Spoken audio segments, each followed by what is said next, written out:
चलो भाई ध्यान दो। जैसे हम लोग लास्ट क्लास तक में ये तो देख चुके थे कि ऑक्सीडेशन नंबर वाला पार्ट कैसे निकाल सकते हैं। एक अच्छा सा मॉलिक्यूल है एक्चुअल में। इस स्ट्रक्चर का ऑक्सीडेशन नंबर निकाल के देखो, CrO5। ये कुछ इस टाइप का होता है। इसको हम लोग बटरफ्लाई स्ट्रक्चर भी बोलते हैं। कुछ ऐसा स्ट्रक्चर एग्जिस्ट करता है और इसमें हम लोगों को क्रोमियम का ऑक्सीडेशन नंबर निकालना है। ट्राई करके देखो सवाल क्या होगा इसमें।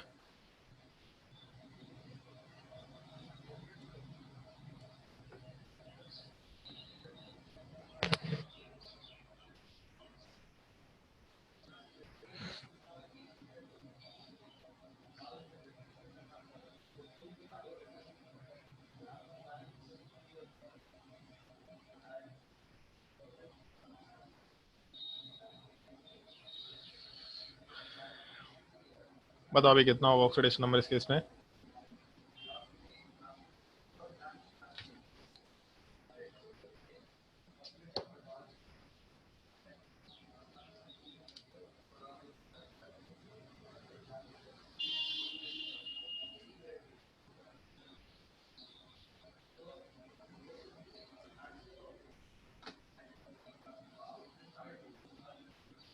बताओ भी जल्दी, कितना होगा ऑक्सीडेशन नंबर क्रोमियम का।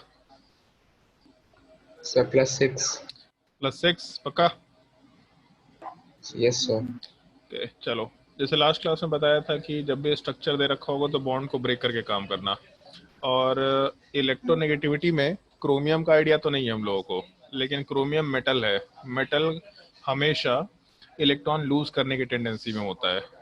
तो जब इलेक्ट्रॉन लूज करने की टेंडेंसी में है, इसका मतलब इलेक्ट्रोनेगेटिव नहीं कहलाएगा। सुना होगा कहीं पे वर्ड इलेक्ट्रो पॉजिटिव ये कैरेक्टर का होता है। मतलब जो नॉन मेटल्स होते हैं वो इलेक्ट्रोनेगेटिव कैरेक्टर के होते हैं और जो मेटल्स वाले पार्ट होते हैं वो इलेक्ट्रो पॉजिटिव कैरेक्टर के होते हैं।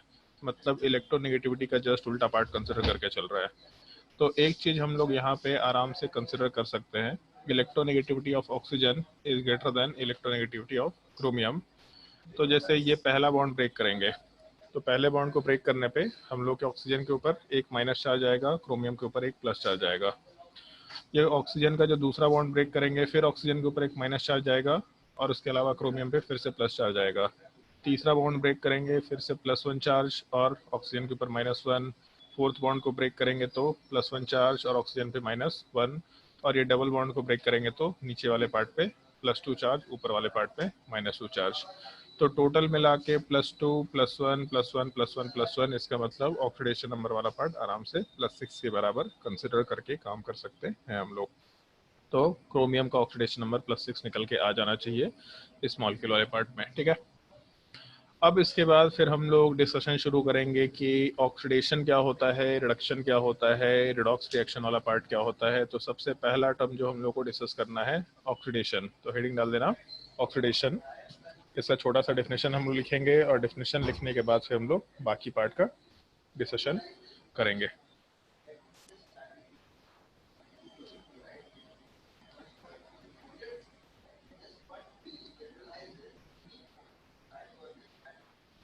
वैसे तुम लोगों को मैंने सबसे शुरुआत में ही बोल दिया था रिडॉक्स वाला पार्ट पढ़ने के लिए, मतलब ये reaction, chemical reaction and equation पढ़ने के लिए। तो उस टाइम पे ऑक्सीडेशन वाला पार्ट पढ़ा होगा।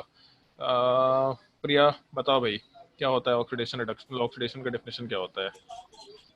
सर जब हम लोग जब एक केमिकल इक्वेशन लेते हैं और ऑक्सीडेशन मतलब जिसमें हम लोग का ऐड होता है ऑक्सीजन। क्या क्या बोली समझ नहीं आया। हम लोग एक जैसे रिएक्शन कैसे बोले, कैसे बोले। डेफिनेशन से नहीं आता हमको। अच्छा ठीक है, तो हिंदी में बता दो, हम कौन सा तुमसे स्टैंडर्ड इंग्लिश पूछ रहे हैं। सर मतलब जैसे एक रिएक्शन लिए हाँ, और उस रिएक्शन में जब एडिशन होगा किस तो चीज का कुछ एडिशन होगा। ऑक्सीजन का, अच्छा, उसको ऑक्सीजन क्या किसी बोलेंगे। और चीज का। और रिडक्शन होगा कार्बन का। कार्बन का रिडक्शन होगा। अच्छा, उस रिएक्शन नहीं दे रखा होगा तो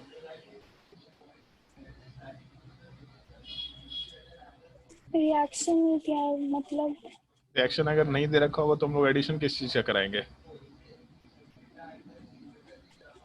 नहीं समझ आ रहा सर। ईशान ऑक्सीडेशन क्या होता है, कुछ आइडिया।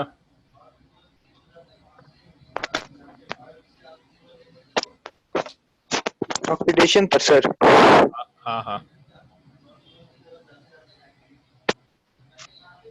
ऑक्सीजन को सर ऐड करने से। ऑक्सीजन का एडिशन कराएंगे तो ऑक्सीडेशन कहलाएगा। रिएक्शन में ऑक्सीजन का एडिशन नहीं होता है, किसी कंपाउंड में किसी एलिमेंट में ऑक्सीजन का एडिशन होता है। हाँ और भी डेफिनेशंस हैं। हाँ ठीक है, हो गया। और भी डेफिनेशंस हैं, ये तो केवल ऑक्सीजन के टर्म में हुआ। इसमें दो तीन चीजें हैं। सबसे पहला डेफिनेशन जो हम लोग कंसिडर करेंगे, नीचे लिख देते हैं इस चीज को। सबसे पहला डेफिनेशन जो हम लोग कंसिडर करेंगे, इसमें सिंपली लिख सकते हैं हम लोग एडिशन ऑफ ऑक्सीजन। तो एलिमेंट के ऊपर ऑक्सीजन का एडिशन हो या एक कंपाउंड के ऊपर ऑक्सीजन या ऑक्सीजन का एडिशन हो, तो उस चीज को हम लोग ऑक्सीडेशन आराम से बोल सकते हैं। मतलब अगर ऑक्सीजन ऐड हो रहा है तो ऑक्सीडेशन वर्ड यूज कर सकते हैं। जैसे मान लो कार्बन के ऊपर ऑक्सीजन का एडिशन हुआ तो कार्बन मोनोऑक्साइड बना, तो कार्बन का ऑक्सीडेशन बोलेंगे। बट जब CO के ऊपर हम लोग ऑक्सीजन का एडिशन कराएंगे तो CO2 बन सकता है। तो इस केस में CO के ऊपर ऑक्सीजन का एडिशन हो रहा है, मतलब CO का ऑक्सीडेशन हम लोग आराम से करके CO2 का फॉर्मेशन करा सकते हैं। बट सिंपल लैंग्वेज में एडिशन ऑफ ऑक्सीजन। बट इसका और भी एक डेफिनेशन है। हम लोग एडिशन के जगह पे रिमूवल के टर्म में भी काम कर सकते हैं। बट रिमूवल हम लोग हाइड्रोजन के टर्म में बोलेंगे, रिमूवल ऑफ हाइड्रोजन। अगर किसी कंपाउंड से हाइड्रोजन का रिमूवल होता है तो इस चीज को भी हम लोग ऑक्सीडेशन आराम से बोल के काम कर सकते हैं। इस एक डेफिनेशन का भी ध्यान रखना, क्योंकि ऑक्सीडेशन और रिडक्शन हाइड्रोजन और ऑक्सीजन के रिस्पेक्ट में नॉर्मली बोला जाता था। इनफैक्ट जैसे एडिशन ऑफ ऑक्सीजन हो या फिर कहीं कहीं पे इलेक्ट्रोनेगेटिव एलिमेंट भी लिखा हुआ रहता है, उसको भी हम लोग ऑक्सीडेशन बोल सकते हैं। बट ये टर्म हम लोग बिल्कुल यूज नहीं कर रहे होते हैं। हम लोग आइदर ऑक्सीजन बोलेंगे या फिर हाइड्रोजन के टर्म में रिमूवल की बात करेंगे, ऐसा हम लोग कंसिडरेशन लेके चलते हैं। ये दो पार्ट जो तुम्हारे एनसीईआरटी में दे रखा है, जिसको तुमको ध्यान रखना है, लेकिन केवल स्कूल के एग्जाम के लिए। इन जनरल हम लोग जब ऑक्सीडेशन की बात करेंगे तो उस केस में हम लोग ऑक्सीडेशन नंबर बढ़ने के टर्म में काम करेंगे। किसी भी रिएक्शन में अगर एक पार्टिकुलर एलिमेंट का ऑक्सीडेशन नंबर बढ़ता है तो वहाँ पे भी हम लोग टर्म ऑक्सीडेशन यूज कर सकते हैं। तो यहाँ पे हम लोग तीसरा डेफिनेशन लिख सकते हैं, increment of oxidation number. Oxidation number का अगर इंक्रीमेंट हो रहा तो उस चीज़ को भी हम लोग ऑक्सीडेशन बोल सकते हैं। और ये जो इंक्रीमेंट है, इसको हम लोग किसी और टर्म में भी बोल सकते थे। जैसे मान लो कि ऐसा दे रखा Fe2+ है और ये पार्ट अपने आप को Fe3+ में कन्वर्ट कर लिया, तो जब 2+ वाला पार्ट 3+ में कन्वर्ट होगा तो कैसे बनेगा 3+? मतलब 2+ से 3+ कैसे बनेगा, बताओ। Fe2+ Fe3+ में कैसे कन्वर्ट होगा, क्या कर सकते हैं हम लोग? ऊपर के स्टेटमेंट से मतलब नहीं है, जो बचपन से सीखा बस उसके हिसाब से हमको बात करना है कि Fe2+ को अगर Fe3+ में कन्वर्ट करना है तो कैसे कर सकते हैं कन्वर्जन। बोल भाई जल्दी, इतना भारी भी सवाल नहीं है।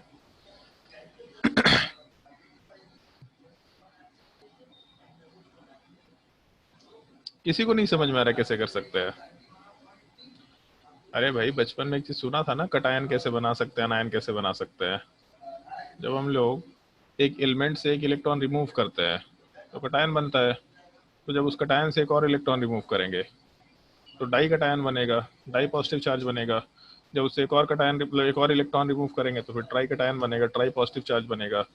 Fe2+ से अगर हम लोग एक इलेक्ट्रॉन हटा दें तो Fe3+ बनेगा। तो हटाने का मतलब है Fe3+ +1 इलेक्ट्रॉन आराम से लिख सकते हैं। तो बेसिकली अगर हम लोगों का Fe2+ मतलब ऑक्सीडेशन नंबर 2+ से +3 में जा रहा, तो इस केस में ऑक्सीडेशन नंबर इंक्रीज कर रहा, इस चीज़ को हम लोग आराम से ऑक्सीडेशन बोल सकते हैं। तो अगर किसी भी रिएक्शन के टाइम पे कोई एक पार्टिकुलर स्पीसीज का ऑक्सीडेशन नंबर इंक्रीज करता है तो that reaction is called as oxidation. लेकिन एक चीज़ और देखो, Fe2+ अपना एक इलेक्ट्रॉन लूज कर रहा है तभी जाके Fe3+ का फॉर्मेशन करा पा रहा है। तो अगर Fe2+ इलेक्ट्रॉन लूज किया तब उसका ऑक्सीडेशन नंबर बढ़ा, तो यहाँ पे जो और वाला पार्ट है ये हम लोग ऐसा भी रख सकते हैं ऑक्सीडेशन के केस में। अगर हम लोगों की किसी भी रिएक्शन में कोई एक स्पीसीज इलेक्ट्रॉन का लॉस करता है तो इस चीज़ में हम लोग आराम से इसको भी ऑक्सीडेशन रिएक्शन बोल सकते हैं। तो ये 4 पॉसिबल डिफिनेशंस हैं जो हम लोग यूज़ कर सकते हैं, addition of oxygen, removal of hydrogen. ये बहुत ही बेसिक डिफिनेशन है जो 10th क्लास में फॉलो करना है। लेकिन इन जनरल हम लोग ऑक्सीडेशन और रिडक्शन को आइदर ऑक्सीडेशन नंबर के टर्म में बोलेंगे या फिर loss of electron, gain of electron के टर्म में बोल करके मेंशन करेंगे। इन चारों डिफिनेशंस को थोड़ा ध्यान रखना, कैसे ऑक्सीडेशन नंबर वाले पार्ट के टर्म में काम कर सकते हैं, कैसे इलेक्ट्रॉन के टर्म में काम कर सकते हैं, हम लोग उस चीज का डिस्कशन काफी ज्यादा फ्रिक्वेंटली करेंगे, नोट कर लो।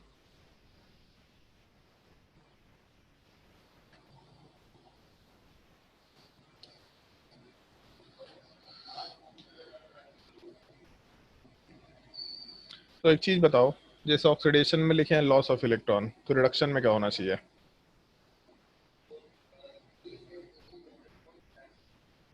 बोलो भाई, अगर ऑक्सीडेशन में लॉस ऑफ इलेक्ट्रॉन है तो रिडक्शन में क्या होना चाहिए?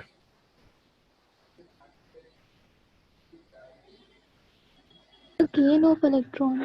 Gain of electron. क्या तुम लोग को पढ़ने लिखने का मन नहीं है क्या आज? कोई आंसर का रिप्लाई नहीं कर रहा। चलो अगला हेडिंग डाल दो इसी के नीचे, रिडक्शन। पहला डेफिनेशन हम लोग एडिशन के टर्म में अगर बात करें तो इस केस में एडिशन ऑफ हाइड्रोजन आराम से बोल सकते हैं, सबसे पहला डेफिनेशन होगा। दूसरा डेफिनेशन हम लोग अगर कंसिडर करके चले तो उस केस में हम लोग एडिशन के जगह पे आराम से रिमूवल ऑफ ऑक्सीजन लिख सकते हैं। जब ऑक्सीजन का एडिशन था तो ऑक्सीडेशन था, तो जब ऑक्सीजन का रिमूवल होगा तब उस केस में हम लोग रिडक्शन आराम से बोल सकते हैं। जब हाइड्रोजन का रिमूवल था तो ऑक्सीडेशन हुआ, तो हाइड्रोजन का एडिशन वाला पार्ट मतलब रिडक्शन बोल सकते हैं। तीसरा, डिक्रीज इन ऑक्सीडेशन नंबर, तब उस केस में रिडक्शन बोला जा सकता है। या फिर अगर हम लोग इलेक्ट्रॉन के टर्म में काम करें तो गेन ऑफ इलेक्ट्रॉन, इस चीज़ को रिडक्शन बोला जाता है। तो ओवरऑल जैसे मान लो ऐसा दे रखा कि Mn+7 है और ये पार्ट Mn+2 में कन्वर्ट हो रहा, तो पॉजिटिव चार्ज +7 है, अगर इसमें 5 निगेटिव चार्ज ऐड कर दें, मतलब बेसिकली 5 इलेक्ट्रॉन ऐड कर दें, तो 5 इलेक्ट्रॉन मतलब 5 निगेटिव चार्जेस, तो 7 पॉजिटिव 5 नेगेटिव, मतलब नेट हम लोग के पास 2 पॉजिटिव चार्ज बचा हुआ रह जाएगा। तो +7 से +2 में जा रहा है, मतलब ऑक्सीडेशन नंबर डिक्रीज कर रहा। अगर ऑक्सीडेशन नंबर डिक्रीज कर रहा तो रिडक्शन बोल सकते हैं। या फिर Mn+7 वाले पार्ट में हम लोग 5 इलेक्ट्रॉन को ऐड कर रहे हैं, तो गेन ऑफ इलेक्ट्रॉन या एडिशन ऑफ इलेक्ट्रॉन आराम से हम लोग रिडक्शन प्रोसेस बोलते हुए काम कर सकते हैं। नोट कर लो इस चीज को। सर हाँ बोलो। सर इनमें चारों में से कोई भी कंडीशन अगर एक भी सेटिस्फाई हो गया तो हम लोग बोल सकते हैं कि ऑक्सीडेशन या रिडक्शन हो रहा है। हाँ, जब एक सेटिस्फाई होगा तो बाय डिफॉल्ट इन जनरल दूसरा भी सेटिस्फाई होता है। ये चीज थोड़ा एब्सर्ड है, हाइड्रोजन और ऑक्सीजन। ऐसा जरूरी नहीं कि हाइड्रोजन और ऑक्सीजन वाला पार्ट दोनों में से कोई एक ही चीज हो, ठीक है। अगर हाइड्रोजन का एडिशन होगा तो ये थर्ड कंडीशन अपने आप फॉलो होगा। अगर ऑक्सीजन का रिमूवल होगा तो थर्ड कंडीशन अपने आप फॉलो होगा। मतलब जो ऑक्सीडेशन नंबर बढ़ने घटने वाला केस है, जो इलेक्ट्रॉन गेन और लॉस होने वाला केस है, ये हमेशा होगा ही होगा। हाइड्रोजन के टर्म में डिफिनेशन पुराने टाइम पे दिया गया था, ऑक्सीजन के टर्म में डिफिनेशन पुराने टाइम पे दिया गया था। तो अगर केवल हाइड्रोजन दिख रहा तो भी कोई बोलना गलत नहीं है, अगर केवल ऑक्सीजन बोल रहा दिख रहा तो भी गलत नहीं है। और तीसरा और चौथा तो हमेशा एक ही साथ आएगा, क्योंकि अगर ऑक्सीडेशन नंबर डिक्रीज कर रहा तो ऐसा क्यों हुआ है, क्योंकि इलेक्ट्रॉन का एडिशन हुआ। और अगर ऑक्सीजन का रिमूवल होगा तो भी ये चीज होता ही होता है। हम लोग आगे आराम से डिस्कस कर सकते हैं, लेकिन चारों में से कोई डिफिनेशन लिखो, कोई दिक्कत नहीं है। स्कूल के एग्जाम में मत लिखना, अभी 10th क्लास के एग्जाम तक में ये डिफिनेशन केवल लिखा करना, नीचे का डिफिनेशन स्कूल के एग्जाम में मत लिख के काम करना। ऑल दो यही टॉपिक क्लास 11th में फिर से है, मतलब क्लास 11th में टॉपिक ही है रिडॉक्स रिएक्शन, उसमें हम लोग फर्स्ट सेकंड डिफिनेशन को यूज ही नहीं करते हैं। हम लोग हमेशा थर्ड रिएक्शन वाले पार्ट को कंसिडर करके चल रहे होते हैं, मतलब थर्ड वाले डेफिनेशन के हिसाब से काम कर रहे होते हैं, ठीक है। थर्ड और फोर्थ डेफिनेशन दोनों एक ही साथ का पार्ट है, मतलब उसको अलग अलग काउंट मत करना कि हम लोग का थर्ड डेफिनेशन अलग है, फोर्थ डेफिनेशन अलग है। थर्ड फोर्थ दोनों एक ही पार्ट है, जबकि हम लोग बस लाइन में उस चीज को अलग से लिख रखे हैं। बट चारों डेफिनेशन सही है, कोई दिक्कत नहीं है चारों में। और gain of electron, loss of electron को याद रखने का एक तरीका ध्यान रखना। LEOGER, loss of electron oxidation, gain of electron reduction. सबसे पहला word loss, electron oxidation, gain electron reduction. तो अगर लॉस ऑफ इलेक्ट्रॉन होगा तब उस केस में हम लोग ऑक्सीडेशन बोलेंगे, और अगर गेन ऑफ इलेक्ट्रॉन होगा तब उस केस में हम लोग रिडक्शन आराम से बोल सकते हैं। ये एक छोटा सा तरीका ध्यान रख के काम करना, क्वेश्चन को सॉल्व करते वक्त काम में आएगा।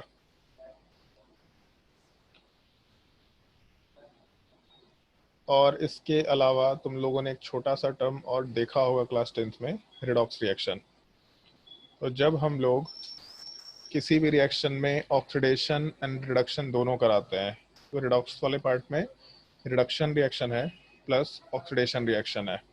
तो इसीलिए यहाँ से ये हटा दिया, यहाँ से हटा दिया, इन दोनों को कंबाइन कर दिया, तो यहाँ से ओवरऑल रिडॉक्स रिएक्शन निकल के आ गया। तो रिडॉक्स रिएक्शन का मतलब वैसे रिएक्शंस जिसमें रिडक्शन और ऑक्सीडेशन दोनों एक ही साथ होते हैं। इनफैक्ट अगर ऑक्सीडेशन हो रहा है तो उसके काउंटर पार्ट में रिडक्शन बाय डिफॉल्ट होगा। ये मतलब बिल्कुल फिक्स रूल है, कभी भी ऑक्सीडेशन अलग रिडक्शन अलग नहीं होता, हमेशा ऑक्सीडेशन और रिडक्शन साइमल्टेनियसली होते हैं। क्योंकि उसको ऐसा समझो, जैसे अगर हम लोग लॉस ऑफ इलेक्ट्रॉन करा रहे थे तो ऑक्सीडेशन हुआ, तो आखिर इलेक्ट्रॉन का लॉस जो हो रहा है वो इलेक्ट्रॉन जा कहाँ रहा है। तो मान लो एक ए एटम है, ये अगर इलेक्ट्रॉन का लॉस कर रहा है तो इसी के साथ कोई बी एटम होगा, वो इलेक्ट्रॉन वाले पार्ट को एड अप कर रहा होगा। तो एक अपने इलेक्ट्रॉन को लूज कर रहा, दूसरा अपने इलेक्ट्रॉन को उसी को गेन कर ले रहा है, मतलब एक का ऑक्सीडेशन हो रहा है तो दूसरे का बाय डिफॉल्ट रिडक्शन होगा ही होगा। कभी भी ऑक्सीडेशन या रिडक्शन अलग अलग एग्जिस्ट नहीं करते नेचर में, जब भी एग्जिस्ट करेंगे तो हमेशा कंबाइंड फॉर्म में एग्जिस्ट करेंगे। रिडॉक्स रिएक्शन का मतलब combination of oxidation and reduction reaction आराम से बोल सकते हैं, ऑक्सीडेशन एंड रिडक्शन रिएक्शन। और बस ये पॉइंट ध्यान रखना, both reaction always occurs simultaneously.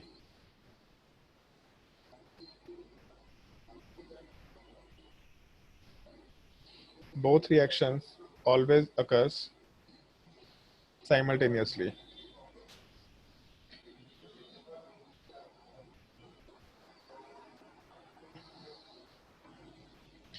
और एक बहुत ही स्टैंडर्ड सा सवाल हम पूछेंगे तुम लोगों को, जो तुम लोगों को ट्राई करते जाना है। Which of the following reaction is a redox reaction. तो क्वेश्चन नोट करना शुरू करो। विच ऑफ द फॉलोइंग रिएक्शन, ये एक पार्ट है जो एनटीएससी में पूछा जाता है, कौन कौन से रिएक्शन रिडॉक्स रिएक्शन है।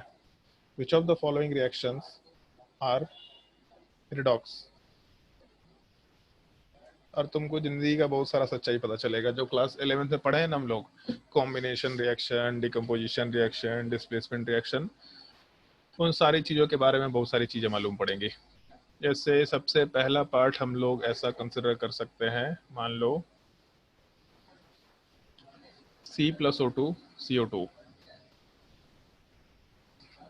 दूसरा zinc plus CuSO4 ZnSO4 plus CO, फिर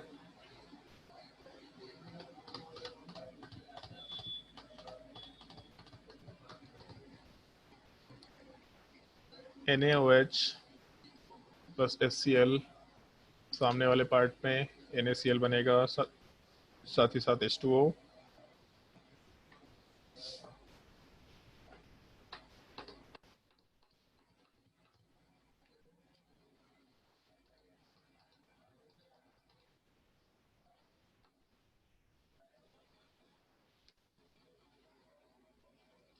तीनों रिएक्शन नोट करो। पहला दूसरा भी हम एक्सप्लेन कर रहे हैं, फिर उसके आगे के जो रिएक्शंस होंगे वो तुमको खुद से ट्राई करना है।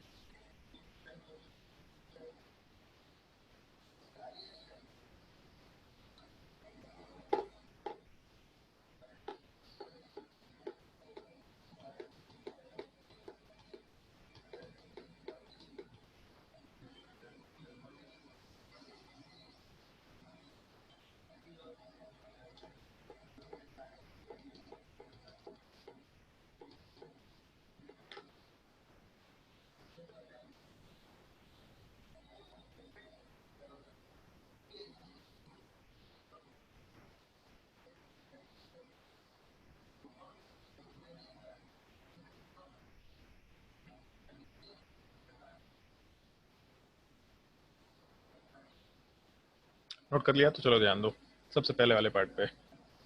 कार्बन का ऑक्सीडेशन नंबर कितना दिख रहा है यहाँ पे?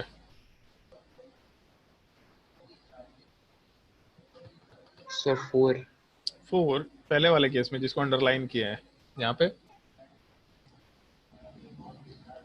जब भी कोई एलिमेंट अपने नॉर्मल फॉर्म में होगा, जैसे केवल कार्बन है और कुछ है ही नहीं, उस पर कोई चार्ज नहीं दिख रहा, 0, वहाँ पे ऑक्सीडेशन नंबर आराम से 0 लेके चल सकते हैं। एक कंपाउंड के अंदर जब भी कोई एलिमेंट एग्जिस्ट करता है तो वहाँ पे चार्ज एग्जिस्ट कर सकता है, बट अदरवाइज जब भी कोई एलिमेंट एक नॉर्मल फॉर्म में दे रखा तो उसका ऑक्सीडेशन नंबर 0 होगा। जैसे ऑक्सीजन है तो अपने नॉर्मल फॉर्म में एग्जिस्ट कर रहा, अगर मान लो ऐसा कंसिडर भी करते हैं O2, तो इस बॉन्ड को ब्रेक भी करेंगे तो दोनों का इलेक्ट्रोनेगेटिविटी तो बराबर है, इसका मतलब दोनों के ऊपर कोई चार्ज डेवलप नहीं होगा, 0। इस एक चीज़ का ध्यान रखना, जब भी कोई एलिमेंट अपने नेचुरल फॉर्म में या अपने एलिमेंटल फॉर्म में है तो वहाँ पे कोई ऑक्सीडेशन नंबर नहीं आएगा, 0 के बराबर ऑक्सीडेशन नंबर आराम से बोल सकते हैं। अब इसमें बताओ कितना ऑक्सीडेशन नंबर होगा कार्बन पे CO2 में? CO2 में कार्बन के ऊपर ऑक्सीडेशन नंबर कितना होगा? सर यहाँ पे 4। यहाँ पे 4 भी मत बोलना, +4 बोलना, ठीक है? तो CO2 में +4 है तो ऑक्सीजन के ऊपर -2 वाला पार्ट होगा। तो एक चीज़ देखो, कार्बन जो एलिमेंट था उसका ऑक्सीडेशन नंबर 0 से +4 में कन्वर्ट हो गया। तो जब कार्बन वाले पार्ट का ऑक्सीडेशन नंबर +4 में कन्वर्ट हुआ तो केवल अगर कार्बन को कंसिडर करते, केवल कार्बन को, तो कार्बन का ऑक्सीडेशन नंबर इंक्रीज कर रहा है, और जब ऑक्सीडेशन नंबर इंक्रीज करता है तो उस प्रोसेस को हम लोग ऑक्सीडेशन रिएक्शन बोल सकते हैं। ये थोड़ा डिफिकल्ट पार्ट है, अगर दिक्कत होगा तो आप बेहिचक पूछना, कोई दिक्कत नहीं है, ठीक है? दूसरे वाले पार्ट की बात करते हैं। ऑक्सीजन का ऑक्सीडेशन नंबर 0 के बराबर है, लेकिन दूसरे साइड में CO2 में ऑक्सीजन का ऑक्सीडेशन नंबर -2 के बराबर है। तो इसका मतलब 0 से -2 में जा रहे हैं हम लोग। अगर 0 से -2 में जा रहा है इसका मतलब ऑक्सीडेशन नंबर वाला पार्ट डिक्रीज कर रहा। अगर डिक्रीज कर रहा तो जब ऑक्सीडेशन नंबर डिक्रीज करता है तो इस प्रोसेस को हम लोग रिडक्शन बोल सकते हैं। तो इस पूरे कंपाउंड के फॉर्मेशन के टाइम पे कार्बन का पार्ट ऑक्सीडेशन में जा रहा था, ऑक्सीजन का पार्ट रिडक्शन में जा रहा था, इसका मतलब पहले वाले पार्ट को हम लोग रिडॉक्स रिएक्शन आराम से बोल सकते हैं। ऑल्दो एक चीज और देखा होगा, इस रिएक्शन को हम लोग कॉम्बिनेशन रिएक्शन भी बोला करते हैं। कार्बन वाला पार्ट ऑक्सीजन के साथ कंबाइन करके CO2 बना रहा, तो उस केस में 2 एलिमेंट या 2 मॉलिक्यूल कंबाइन करके एक में कन्वर्ट होंगे तो उसको कॉम्बिनेशन रिएक्शन आराम से बोल सकते हैं।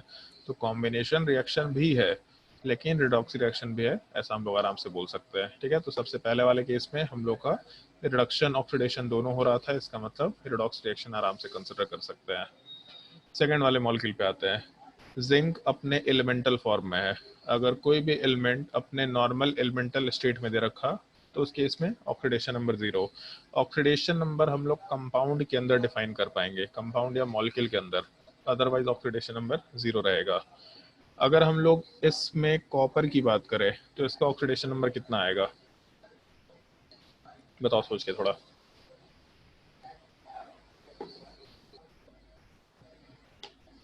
कॉपर का ऑक्सीडेशन नंबर कितना आना चाहिए?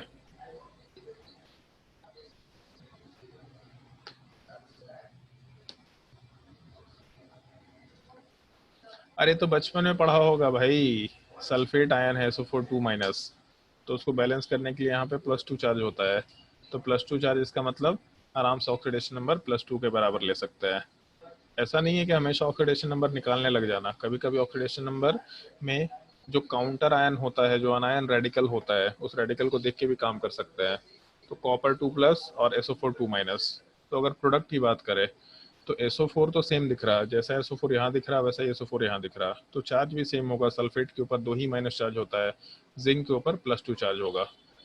कॉपर के ऊपर कितना चार्ज होगा जल्दी बताओ?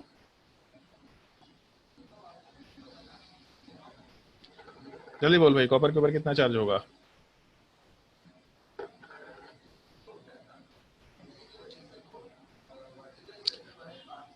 प्रिया, कितना होगा कॉपर के ऊपर चार्ज?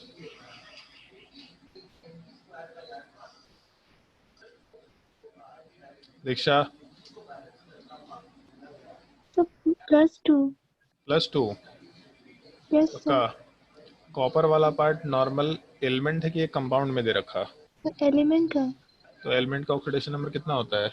तो जीरो सॉरी। 0। तो एक चीज़ देखो यहाँ पे, जिंक वाला पार्ट 0 ऑक्सीडेशन नंबर में था, लेकिन जब प्रोडक्ट के साइड में गया तो +2 में आ गया। कॉपर वाला पार्ट +2 में था, लेकिन जब प्रोडक्ट के साइड में गया तो 0 में आ गया।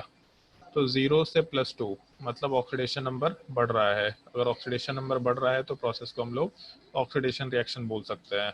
और +2 से मतलब कॉपर वाला पार्ट +2 से 0 में जा रहा, मतलब ऑक्सीडेशन नंबर घट रहा। तो इस चीज़ को हम लोग आराम से रिडक्शन रिएक्शन बोलते हुए काम कर सकते हैं। तो पूरे इक्वेशन के अंदर ऑक्सीडेशन भी हो रहा, रिडक्शन भी हो रहा, इसका मतलब ऑक्सीडेशन रिडक्शन दोनों हो रहा, तो हम लोग रिडॉक्स रिएक्शन आराम से बोल के काम कर सकते हैं इस पूरे पार्ट को। कोई डाउट है दोनों क्वेश्चन में तो पूछ लो। सर हाँ, CuSO4 का स्ट्रक्चर कैसा होगा? CuSO4 का स्ट्रक्चर इस टाइप का एग्जिस्ट करता है कि इसमें जो सल्फेट आयन है वो सल्फेट आयन ऐसा एग्जिस्ट करता है, इसमें 2 माइनस चार्ज है, और ये जो 2 निगेटिव चार्ज है वो 2 निगेटिव चार्ज वाला पार्ट कॉपर 2+ के साथ आयनिक बॉन्ड के फॉर्मेशन में रहता है। तो एक कोवेलेंट हो गया और दूसरा आयनिक हो गया। इस चीज़ को हम लोग थोड़ा मेटल्स एंड नॉन मेटल्स वाले पार्ट में डिस्कस करेंगे। हम लोग जो लेविस स्ट्रक्चर बनाते हैं ना, वो केवल कोवेलेंट मॉलिक्यूल के लिए होता है, वो आयनिक मॉलिक्यूल के लिए नहीं हो सकता। आयनिक मॉलिक्यूल केवल इंट्रैक्शन होता है। और कोई डाउट किसी को 1 और 2 में? 1 और 2 में अगर डाउट नहीं है तो नीचे वाले पार्ट पे ध्यान दो। जैसे इस पूरे स्ट्रक्चर में हम लोगों को हर जगह कंपाउंड दिखाई दे रहा, तो कंपाउंड में पहले तो सोडियम है। सोडियम वाला पार्ट अल्कली मेटल्स है। अल्कली मेटल्स का ऑक्सीडेशन नंबर हमेशा +1 होता है। उसके अलावा OH है, तो OH हमेशा माइनस के फॉर्म में होता है, जिसमें ऑक्सीजन के ऊपर माइनस चार्ज होता है। तो इस केस में जब हाइड्रोजन के बॉन्ड को ब्रेक करेंगे तो यहाँ वाले पार्ट में +1 आएगा और ऑक्सीजन के ऊपर -1 आएगा, मतलब टोटल ऑक्सीजन के ऊपर -2 चार्ज हो जाएगा। तो अगर हम लोग हर एक एलिमेंट का चार्ज ब्रेक करें तो सोडियम के ऊपर +1, ऑक्सीजन के ऊपर -2, हाइड्रोजन के ऊपर +1, सबसे पहला केस। दूसरा, हाइड्रोजन के ऊपर +1, क्लोरीन के ऊपर -1। ऐसा नहीं है कि हमेशा ऑक्सीडेशन नंबर निकालना होता, बहुत सारी चीज़ें तुम्हारे बैक ऑफ द माइंड है। HCl H+ और Cl- होता है, NaCl Na+ और Cl- होता है। तो जो प्लस और माइनस होता है वही उसका ऑक्सीडेशन नंबर होता है। तो यहाँ वाले पार्ट में +1 और यहाँ Cl- में -1। और जब H2O लेके चलेंगे तो ऑक्सीजन के ऊपर -2 और दोनों हाइड्रोजन के ऊपर +1 वाला पार्ट। तो एक चीज़ देखो, सोडियम वाले पार्ट के ऊपर +1 चार्ज है, प्रोडक्ट में भी +1 चार्ज है। ऑक्सीजन के ऊपर -2 है, प्रोडक्ट में भी -2 है। हाइड्रोजन के ऊपर +1 है, प्रोडक्ट में भी +1 ही है। और Cl के ऊपर -1 है, यहाँ भी Cl के ऊपर माइनस है। किसी भी एलिमेंट का जो ऑक्सीडेशन नंबर है वो चेंज नहीं हो रहा। अगर किसी भी एलिमेंट का ऑक्सीडेशन नंबर चेंज नहीं हो रहा तो इस केस में ना ऑक्सीडेशन हो रहा है ना रिडक्शन हो रहा है। इसका मतलब हम लोग यहाँ पे रिडॉक्स रिएक्शन टर्म यूज नहीं कर सकते। इसको हम लोग एक नॉर्मल रिएक्शन में अगर कंसिडर करें तो एसिड बेस रिएक्शन बोल सकते हैं, या फिर इसी चीज़ को हम लोग न्यूट्रलाइजेशन रिएक्शन बोल सकते हैं। और ये चीज़ चाहे तो सीधा ध्यान रख सकते हैं, न्यूट्रलाइजेशन रिएक्शन वाला पार्ट रिडॉक्स रिएक्शन नहीं होता है, डिस्प्लेसमेंट रिएक्शन होता है। डिस्प्लेसमेंट रिएक्शन हमेशा एक रिडॉक्स रिएक्शन होता है, लेकिन कभी भी न्यूट्रलाइजेशन रिएक्शन वाला पार्ट रिडॉक्स रिएक्शन नहीं होगा। इस एक चीज़ का थोड़ा ध्यान रखते हुए काम करना है। ऊपर वाला पार्ट डिस्प्लेसमेंट रिएक्शन था, नीचे वाला पार्ट न्यूट्रलाइजेशन है, रिडॉक्स रिएक्शन नहीं है। इन 3 क्वेश्चन में अगर कोई डाउट है तो पूछो, और अदरवाइज के आगे क्वेश्चन हम तुमको खुद से सॉल्व करने के लिए देंगे।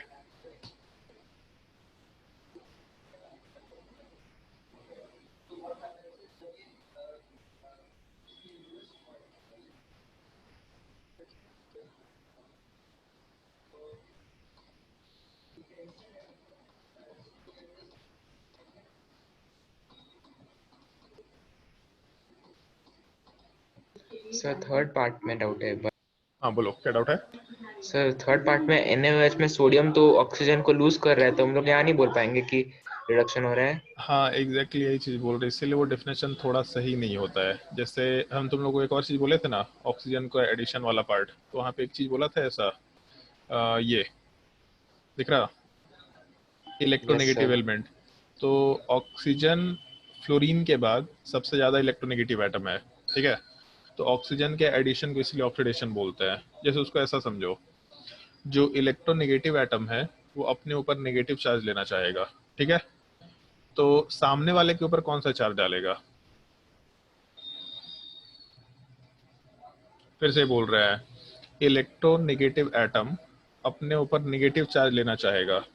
तो अगर एक कंपाउंड के अंदर ये चीज एग्जिस्ट कर रहा और एक पार्ट अपने ऊपर नेगेटिव चार्ज लेना चाहेगा, तो दूसरे के ऊपर क्या पार्ट मतलब क्या चार्ज डालना चाहेगा? इलेक्ट्रोपॉजिटिव। पॉजिटिव चार्ज डालना चाहेगा। ठीक है, तो बेसिकली ऑक्सीजन जब भी कहीं अटैच होता है तो वो अपने ऊपर हमेशा नेगेटिव चार्ज लेता है, तो सामने वाले पे पॉजिटिव चार्ज डालता है। तो अगर ये चीज देखिए हम लोग, third definition, increment in oxidation number, तो जितना ज़्यादा ऑक्सीजन ऐड होगा उतना ज़्यादा पॉजिटिव चार्ज ऐड होगा, उतना ज़्यादा ऑक्सीडेशन नंबर बढ़ रहा है, उसी चीज़ को ऑक्सीडेशन बोलते हैं। तो ऑक्सीजन वाला पार्ट ऐड हो रहा हो या कोई इलेक्ट्रोनेगेटिव एटम ऐड हो रहा हो, उनसे सामने वाले पार्ट के ऊपर पॉजिटिव चार्ज ही आता है, जिसके वजह से हम लोग का ऑक्सीडेशन नंबर बढ़ता है। मतलब पूरे प्रोसेस को हम लोग ऑक्सीडेशन बोल सकते हैं। तो ऑल दो थर्ड वाले पार्ट में, बहुत अच्छा सवाल भी था ये चीज़, थर्ड वाले पार्ट में ऑक्सीजन हम लोग हटा रहे हैं सोडियम से, लेकिन ऑक्सीजन को हटा के कौन सा एलिमेंट डाल रहे हैं? क्लोरीन। और क्लोरीन वाला पार्ट भी नॉन मेटल है, इलेक्ट्रोनेगेटिव एटम है। इसका मतलब अभी भी इलेक्ट्रोनेगेटिव एटम हट के इलेक्ट्रोनेगेटिव एटम ही आ गया। तो अगर इलेक्ट्रोनेगेटिव एटम का एडिशन हुआ, इसका मतलब हम लोग आराम से वहां पे बोल सकते हैं कंपाउंड वाले पार्ट में ऑक्सीडेशन हो रहा है। ठीक है, तो वो जो डेफिनेशन है दोनों, हाइड्रोजन का एडिशन या ऑक्सीजन का एडिशन, हम लोग एक्चुअल में 11th-12th में बोलते ही नहीं है। ये 10th तक चीज़ें चलती हैं, बट हम लोग 11th-12th में जाने के बाद उस चीज़ का थोड़ा भी डिस्कशन नहीं करते, हाइड्रोजन का एडिशन है कि ऑक्सीजन का एडिशन है। और कोई डाउट?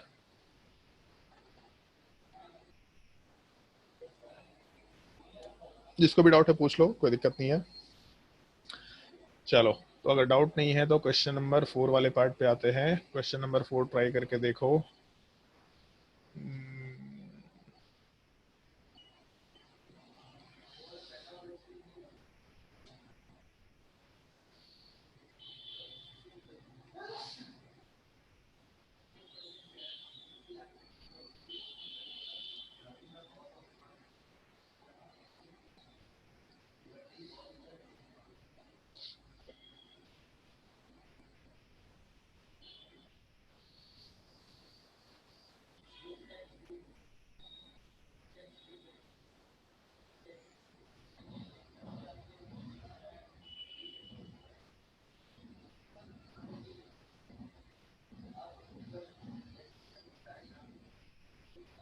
नोट करते जाओ रिएक्शंस।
क्वेश्चन नंबर 11 थोड़ा भारी सवाल है, सोच समझ के काम करना हर एक पार्ट के लिए।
और इतने सारे क्वेश्चंस इसलिए करा रहे हैं क्योंकि आगे जाने के बाद तुम लोगों को एक और कंसेप्ट जब हम डिस्कस करेंगे तो इन्हीं सारे क्वेश्चंस को रिपीट करेंगे वहां पे भी।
तुम लोगों का बायोलॉजी में क्या क्या टॉपिक हो चुका है, कुछ आइडिया तुम लोगों को?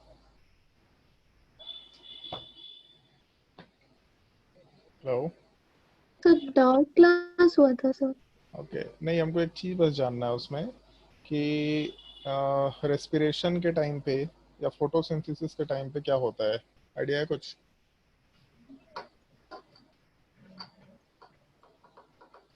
सर ग्लूकोज वो कार्बन कार्बोहाइड्रेट में कन्वर्ट सर कार्बोहाइड्रेट ग्लूकोज में कन्वर्ट होता है। कार्बोहाइड्रेट ग्लूकोज में कन्वर्ट होता है, दोनों में कोई डिफरेंस है जी? सर एक मिनट सर। कार्बोहाइड्रेट और ग्लूकोज सेम चीज़ है ना, सर ये वाटर हाँ रिएक्शन होता है। ऑक्सीडाइज होता है सर। ग्लूकोज वाला पार्ट ऑक्सीजन के साथ रिएक्शन करके CO2 और H2O में कन्वर्ट होता है। ये रेस्पिरेशन के टाइम पे हम लोग कराते हैं। अपने बॉडी के अंदर जितना ज़्यादा ऑक्सीजन लेंगे रेस्पिरेशन के टाइम पे उतना ज़्यादा ग्लूकोज बर्न होता है और CO2 प्लस H2O में कन्वर्ट होता है। ये जो रिएक्शन है पूरा का पूरा एक्सोथर्मिक रिएक्शन होता है। तो इसलिए जैसे है एक्चुअल में कंबशन रिएक्शन भी एक्सोथर्मिक रिएक्शन होता है। तो जब हम लोग दौड़ते हैं तो हमारी बॉडी जो है उसको ज़्यादा एनर्जी चाहिए होता है, तो इसलिए हम लोग को सांस तेज हो जाता है। ज़्यादा सांस लेते हैं तो ज़्यादा ऑक्सीजन अंदर जाता है, ज़्यादा ग्लूकोज बर्न करता है और ज़्यादा CO2 और H2O का फॉर्मेशन होता है। तो इस सिंपल से रिएक्शन से हम लोग रिलेट कर सकते हैं। अगर हम लोग को अपने बॉडी फैट को कम करना होता है, बॉडी फैट में क्या होता है, ग्लूकोज ही तो जमा होता चला जाता है बहुत सारा। तो अगर उसको बर्न करना होता है तो हम लोग दौड़ के एक्सरसाइज करके काम कर सकते हैं, वहाँ से CO2 भी लिबरेट होगा और साथ ही साथ हम लोगों का H2 वाला पार्ट भी जाएगा। ट्राई करके देखो 20 questions.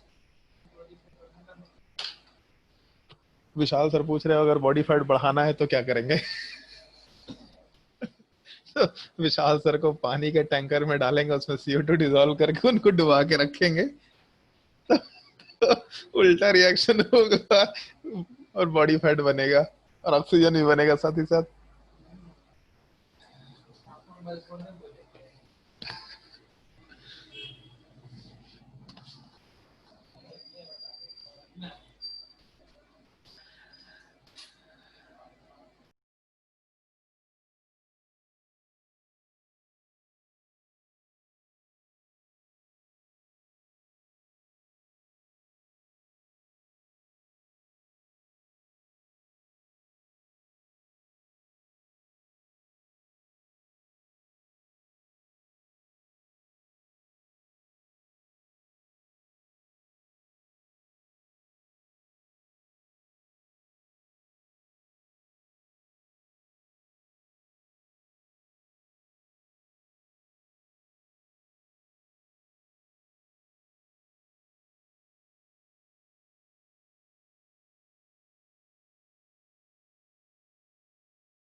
So question number 11 note करना है सर।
जिसका भी क्वेश्चन सॉल्व कर देगा वो अपना हाथ रेज कर लेना ताकि हमको पता चल जाए स्क्रीन पे। बाकी अभी टाइम लगेगा, काफ़ी क्वेश्चंस है, आराम से सॉल्व करो।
So question number 15 और 16 नोट करना है। तो 17 18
The question number 19 and 20.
जिनका भी क्वेश्चन सॉल्व हो जाएगा हाथ रेज करते जाना, फिर डिस्कशन शुरू करेंगे।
Question number 7, sir. Question number 7 उल्टे ऑर्डर में चल रही है। सर गलत नोट किया था सर। अच्छा,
बढ़िया दीक्षा, बाकी लोग भी ट्राई करो।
और किसी का आंसर नहीं आया अभी तक?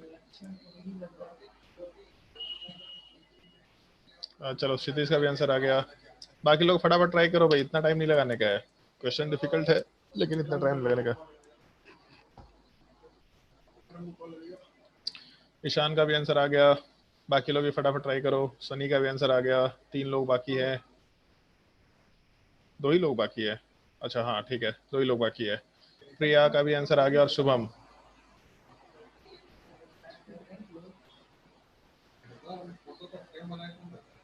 बच्चा लोग,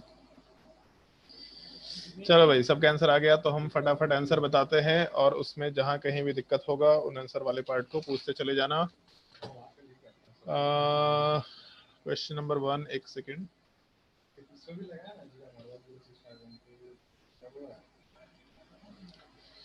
क्वेश्चन नंबर आ गया। चलो क्वेश्चन नंबर 4 वाले पार्ट पे आते हैं। क्वेश्चन नंबर 4 वाले पार्ट में रिडॉक्स रिएक्शन नहीं होगा। क्वेश्चन नंबर 5 वाले पार्ट पे रिडॉक्स रिएक्शन नहीं होगा। क्वेश्चन नंबर 6 वाले पार्ट में रिडॉक्स रिएक्शन होगा। क्वेश्चन नंबर 7 में रिडॉक्स रिएक्शन होगा। क्वेश्चन नंबर 8 में रिडॉक्स रिएक्शन होगा। क्वेश्चन नंबर 9 में रिडॉक्स रिएक्शन होगा। क्वेश्चन नंबर 10 में रिडॉक्स रिएक्शन होगा। यहाँ तक कोई डाउट है तो पूछ लो। क्वेश्चन नंबर 10 तक में डाउट में मतलब अगर तुमको एक्सप्लेनेशन भी पूछना है तो पूछ सकते हो, कोई दिक्कत नहीं है। ये नहीं कि क्वेश्चन मतलब नंबर 9 का एक्सप्लेनेशन। क्वेश्चन नंबर कौन सा? 9 का। 9 का, चलो ठीक है। क्वेश्चन नंबर 9 वाले पार्ट में आते हैं। जैसे मान लो SO2 दे रखा, ठीक है, तो अगर यहाँ पे हम लोग सारे एलिमेंट्स को कंसिडर करना शुरू करें तो ऑक्सीजन वाले पार्ट के ऊपर -2 चार्ज होगा, मतलब एक ऑक्सीजन के ऊपर -2 चार्ज होगा, ठीक है। मान लो सल्फर को कंसिडर करते हैं तो सल्फर वाले पार्ट पे +4 चार्ज होना चाहिए। दूसरे ऑक्सीजन को कंसिडर करेंगे तो यहाँ 0 चार्ज आएगा। यहाँ वाले पार्ट में सल्फर को कंसिडर करेंगे तो +6 ऑक्सीडेशन नंबर आएगा। और एक चीज देखो, यहाँ पे 2 ऑक्सीजन के ऊपर -2 चार्ज था, बट यहाँ पे ये जो ऑक्सीजन है, अगर इसको बैलेंस आउट करेंगे तो एक ही ऑक्सीजन बचेगा। एक ऑक्सीजन पे 0 चार्ज है, बट यहाँ पे ऑक्सीजन पे -2 चार्ज हर एक पे है, तो +4 से +6 में जा रहा है, मतलब ऑक्सीडेशन नंबर बढ़ रहा है, तो ऑक्सीडेशन रिएक्शन। और दूसरा यहाँ पे 0 से -2 वाले पार्ट में जा रहा है। ये इससे मतलब नहीं है कि पहले से भी ऑक्सीजन में -2 था, 2 ऑक्सीजन का -2 था, बट एक ऑक्सीजन का तो 0 था। तो वो एक ऑक्सीजन वाले पार्ट के वजह से 0 से जब -2 में गए तो यहाँ का प्रोसेस रिडक्शन हो गया। इसका मतलब ऑक्सीडेशन रिडक्शन दोनों है, तो रिडॉक्स रिएक्शन आराम से बोला जा सकता है। और उसके अलावा एडिशन ऑफ ऑक्सीजन है। हाँ बोलो। सर फोर्थ में एक बार था। क्वेश्चन नंबर 4 पहले 9th वाले पार्ट में देख लेते हैं। क्वेश्चन नंबर 4 में जैसे SO2 के ऊपर ऑक्सीजन का एडिशन है, तो SO2 के ऊपर अगर ऑक्सीजन का एडिशन है तो इस चीज को ऑक्सीडेशन बोल सकते हैं। और ये चीज तो बोल ही दिया है तुम लोगों को, अगर ऑक्सीडेशन है तो रिडक्शन बाय डिफॉल्ट होगा, उसको ऐसा समझ लो। इन 2 ऑक्सीजन में से एक ऑक्सीजन यहाँ जाके ऐड हो रहा है, दूसरा ऑक्सीजन एक ऑक्सीजन लूज कर रहा है बेसिकली, तो इसीलिए हम लोग आराम से यहाँ पे इसको रिडॉक्स रिएक्शन बोलते हुए काम कर सकते हैं। क्वेश्चन नंबर 4 में बेरियम के ऊपर +2 चार्ज है, क्लोरीन के ऊपर -1, मतलब 2 क्लोरीन है, दोनों के ऊपर -1 चार्ज। उसके अलावा सोडियम अल्कली मेटल है, +1 चार्ज होगा क्योंकि सल्फेट के ऊपर -2 चार्ज होता है।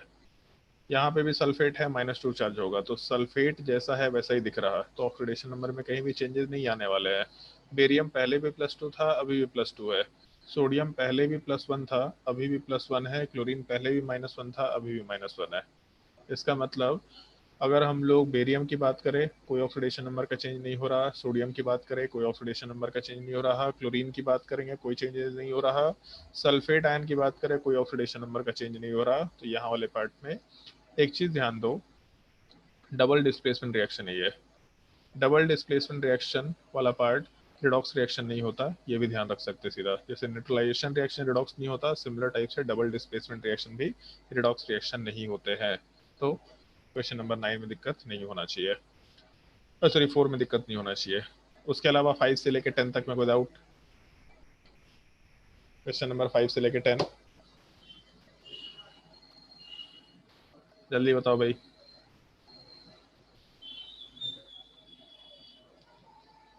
क्वेश्चन नंबर 11 से लेके आगे की बात करते हैं। 11 से लेके 20 तक का हम आंसर बता रहे हैं, ठीक है। आंसर के हिसाब से अगर कंफ्यूजन भी है तो तुमको खुद टाइम देके सोचना होगा कि ये आंसर इस तरीके का क्यों है, ठीक है। और हमेशा ऑक्सीडेशन नंबर के टर्म में सोचना, ऑक्सीजन का रिमूवल ऑक्सीजन का एडिशन के टर्म में मत काम करना, ठीक है। तो क्वेश्चन नंबर 11 से लेके आगे तक का हम आंसर इसलिए बता रहे हैं क्योंकि जब इस चीज को खुद से सोचेंगे कि मेरा जो आंसर है वो इस तरीके का क्यों है और सर का आंसर कुछ और क्यों आया, तो उससे तुम्हारा ऑक्सीडाइजिंग एजेंट निकालना, रिड्यूसिंग एजेंट निकालना बहुत ही सिंपल हो जाएगा। तो इसीलिए इसमें टाइम देना, अगर आंसर में कंफ्यूजन होगा तो कोई दिक्कत नहीं है, उसको आराम से टाइम देके सोचना। क्वेश्चन नंबर 11 रिडॉक्स रिएक्शन है। क्वेश्चन नंबर 12 रिडॉक्स रिएक्शन है। क्वेश्चन नंबर 13 रिडॉक्स रिएक्शन नहीं है। क्वेश्चन नंबर 14 रिडॉक्स रिएक्शन है। क्वेश्चन नंबर 14 11 12 13 गायब हो गया। अरे यार एक क्वेश्चन कम हो गया था यार। एक काम करो, तुम लोग मेरा ही नंबरिंग छापा है कि अलग से लिखा है? सर अलग से लिखे हैं। चलो ठीक है, तो यहाँ 13 नंबर कर देते हैं हम और एक क्वेश्चन एक्स्ट्रा ऐड कर देंगे। क्वेश्चन नंबर 13 में रिडॉक्स रिएक्शन नहीं है। क्वेश्चन नंबर 14 में रिडॉक्स रिएक्शन है। क्वेश्चन नंबर 15 रिडॉक्स रिएक्शन है। क्वेश्चन नंबर 16 रिडॉक्स रिएक्शन है। क्वेश्चन नंबर 17 रिडॉक्स रिएक्शन है। क्वेश्चन नंबर 18 रिडॉक्स रिएक्शन है। क्वेश्चन नंबर 19 रिडॉक्स रिएक्शन है। और क्वेश्चन नंबर 20 क्या दें?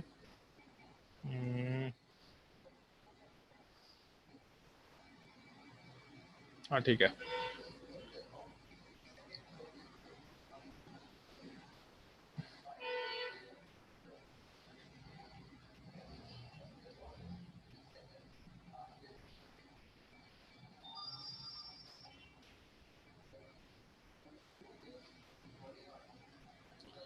थोड़ा भारी सवाल है ये भी, क्वेश्चन नंबर 20, बट सोच के देखना।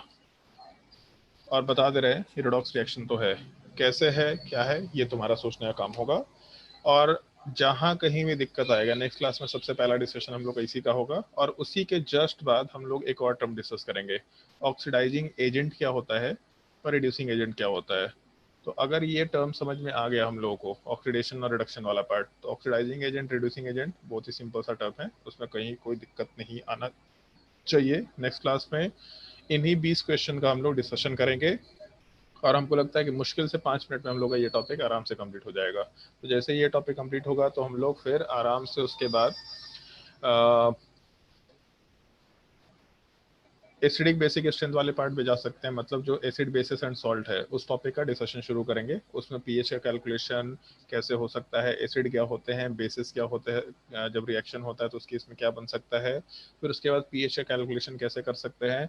और एक चीज बताओ, तुम लोग ये टॉपिक पढ़ चुका है क्या मैथ्स में? जल्दी बताओ। तो बेसिक्स आता है बस। हाँ, हमको बेसिक ही चाहिए एक्चुअल में। पढ़ चुका है कि पढ़वाना पड़ेगा? बताओ भाई। सनी?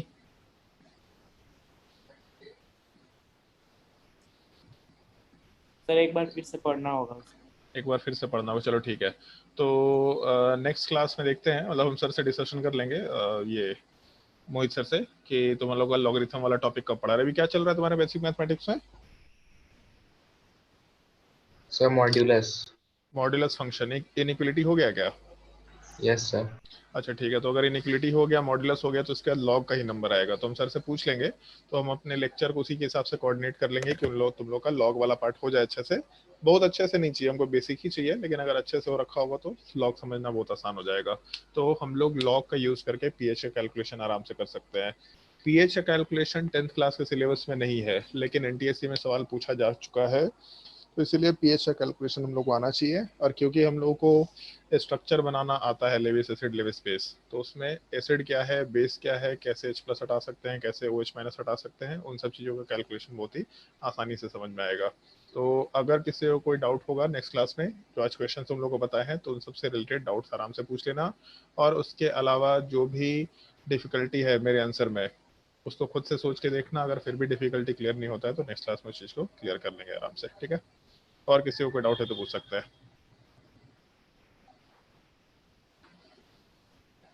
सर एक बार 12 दिखाएंगे? कौन सा? क्वेश्चन नंबर 12 का आंसर एक बार देखना। क्वेश्चन नंबर 12 का आंसर? ठीक है सर। चलो, तो नेक्स्ट क्लास में कंटिन्यू करते हैं। आज के लिए क्लास यहीं पे हम लोग एंड करते हैं, और नेक्स्ट क्लास में फिर हम लोग ऑक्सीडाइजिंग एजेंट, रिड्यूसिंग एजेंट खत्म करने के बाद आराम से एसिड बेसिस एंड सॉल्ट वाले पार्ट में मूव कर जाएंगे। चलो ओके, आज के लिए इतना ही।